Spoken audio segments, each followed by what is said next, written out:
Hello everyone, we're back with Gunsmith part 24. This time we have to make an SR25, and here is the final build in case you're interested and need a quick reference. But we're going to dive into building the actual gun right now. So the first thing we need to do is to get an SR25 from Peacekeeper 3, because that's really the only place you can get it unless you have one lying around already. This is $868, so it's not that cheap, but we're going to begin with this one because it's relatively easy to complete. First things first, let's change over the handguard to the CMMG Mark III, which is this one here.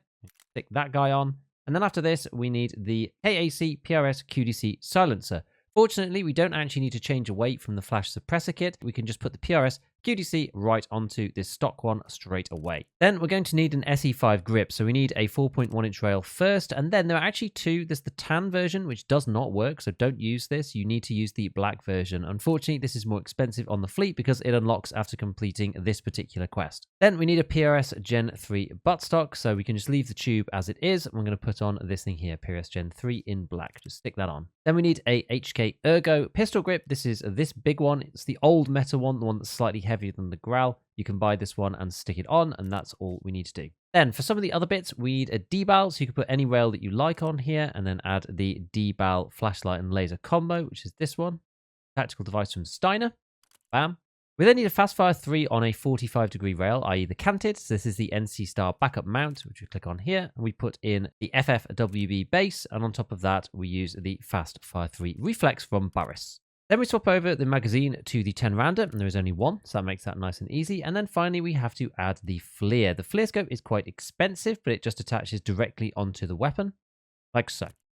So in terms of the build, that is all you have to do. If I select the weapon as this one, then I can't create it because it's already exactly the same one as I've built already. Now, the FLIR itself is probably the hardest part about this. You can buy the FLIR in a few different ways. There's a direct purchase from Jaeger and a barter on Jaeger as well for Sugars and Aquamari. But with the price of Sugar, it's basically only this middle one from Mechanic that makes sense. As you can see, it's sold out. So 2 Iridiums, 2 MGTs, and 3 circuit boards, military circuit boards, is all you need for this one. So basically, you just want to like camp the trader for this so that you can go and buy it, because this gets out of stock really quickly. Another alternative that can sometimes work is if you go to Jaeger 3, you can get a Saiga Nerf gun from him for Aquamari's, Sprats, and Squash as well. But usually the one from Mechanic is a lot cheaper than this, and this one is sold out anyway. So you may as well just go and do the barter with him if you can. So with the build completed, we're going to go over to hand in this particular beauty, and we're nearly finished with the whole Gunsmith series.